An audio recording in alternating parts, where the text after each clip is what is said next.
माजलगाव शहरातील प्रभाग क्रमांक 3 मधील चांदणी ग्राउंड परिसरात सुरू असलेल्या रस्त्याचा कामाचा दर्जा आणि तांत्रिक बाबीवरून नागरिकांनी पुकारलेले आमरण उपोषण प्रशासनाच्या लेखी आश्वासनानंतर मागे घेण्यात आले।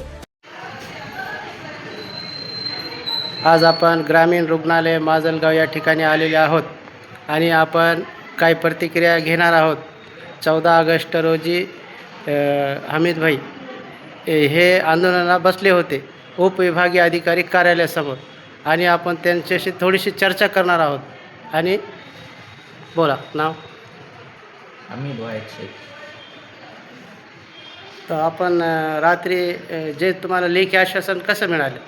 आम्हाला जसं पाहिजे होतं तसं। तुमच्या काय मागण्या होत्या? मागण्या होत्या काय मागण्या होत्या? आमच्या मागण्या होत्या, निकृष्ट दर्जाचे जे काम आहे बोगस पद्धतीने केलेले विना इस्टिमेटचे ते इस्टिमेटनुसार करावे आणि बोगस काम आढळल्यास चौकशीच्या ह्याच्यामध्ये त्यांच्यावर कठोर कारवाई व्हावी ही आमची मागणी होती। प्रभाग क्रमांक किती? प्रभाग क्रमांक 3 चांदणी ग्राउंड। अच्छा, तर तिथले तुम्ही नगरसेवकला ह्याला कळलं नाही का? असं आम्ही सगळ्याला कळवलं होतं ना। कळवल्यानंतरच आम्ही बाय प्रोसिजरनंच गेलोत ना। कळवल्यावर त्यांच्या काही लक्षात आलं नाही म्हणूनच आम्हाला 5 दिवस बसण्याची वेळ आली। नगरसेवक कोण आहे आपले? आणि आम्ही त्याच्यामध्ये सक्सेस ठरलो। आपल्या इथले नगरसेवक कोण आहे? नाव? सज्जाद म्हणून आहे, दुसरे जुनेद म्हणून आहे। दोन्ही। आणि ते कामे आपले वेळेवर करत नाही का? नाही, ते वेळेवर करत नाही हे आम्हाला त्याच्याबद्दल आमचा राग नव्हता आणि त्यांच्या कामाचाही विषय नाही। हा काम त्यांनी थोडीच आणलेला आहे।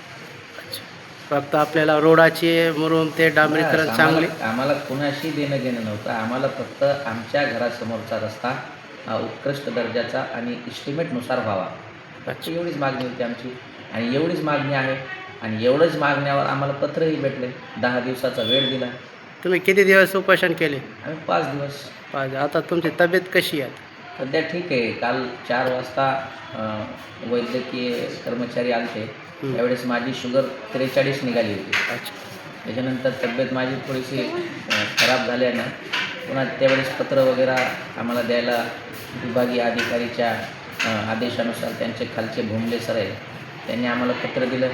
मग आम्ही तो पत्राच्या आधारे आमचं उपोषण सोडलं आणि त्याच्यानंतर तिथूनच त्या अधिकाऱ्याने आम्हाला माजलगाव ग्रामीण रुग्णालय येथे दाखल केले ॲम्ब्युलन्सच्याद्वारे। किती सहकार्य आहे तुम्ही? किती जण आहेत?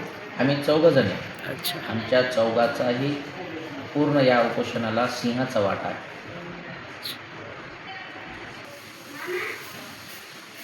आणि सध्या चांगली आहे बोल।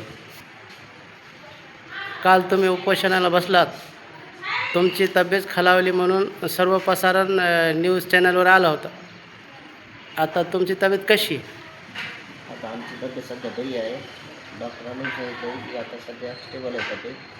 आमचे ब्लड रिपोर्ट आता वरी पाठवलेले त्या तब्येत बरी आहे। सध्याला थोडे स्थिती आहे।